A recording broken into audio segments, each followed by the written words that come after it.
আজকের এই ভিডিওতে আমরা যাব একটি বড় বাণিজ্য মেলাতে। সো আমরা ব্রিজের উপরে আছি, সো ব্রিজটা আমরা হেঁটে যাব। তো আমি আর আমার বন্ধু দুজনে রওনা হলাম বাড়ি থেকে। গাড়িতে চড়ে এসে আমরা ব্রিজ হাঁটতে শুরু করলাম। তো এখান থেকে মেলাটাকে বেশ ঝাঁকজমক দেখতে লাগছিল।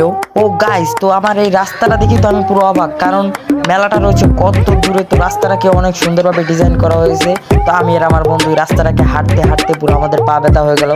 তো বাণিজ্য মেলার একটা মজাই হলো যে বাণিজ্য মেলায় যে লটারিটা থাকে সেটা ধরলে নাকি গিফট পাওয়া যায়। তো আমরা আর কি করার, আমরা একটাই লটারি ধরে ভিতরে ঢুকবো।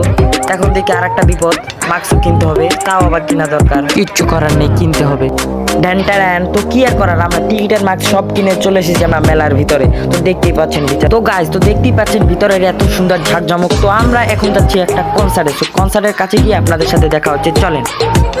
গাইজ আপনি আপনার তালে তালে ভিডিওটাকে উপরের দিকে টান দিয়ে দেন না, কারণ ভিডিওটা শেষ পর্যন্ত দেখুন। শেষে আমরা আরো অনেক কিছু করতে চলেছি, সেটা আপনারা মিস করে ফেলবেন। শেষ পর্যন্ত দেখুন, কনসার্টটা একটু শুনুন।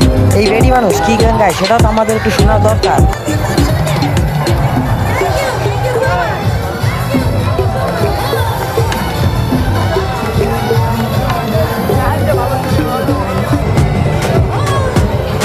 তো গাইজ অনেক শুনেছি কনসার্ট, এখন চোর বাবা নাগরদোলাতে। তো চলে এসেছি আমরা সেই নাগরদোলাতে।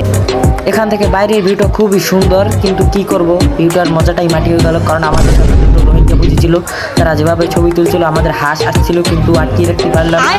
তো আমরা শরমে শরমে কোনো রকমের রাইডটা শেষ করলাম। তো আসলে এখান থেকে বাইরের ভিউটা খুবই জোস। এখানের এই নাগরদোলাটার ডিজাইনটা আমার কাছে খুব ভালো লেগেছিল।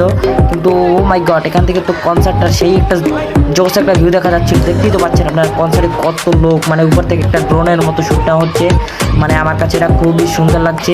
ওই জায়গায় আবার পুরস্কার বিতরণ করে। তো বলতে না বলতে আমার আজকের ব্লগটা এই পর্যন্ত। নেক্সট ভিডিও পাওয়ার জন্য চ্যানেলটাকে সাবস্ক্রাইব করেন আর একটা লাইক দিয়ে পাশে থাকুন।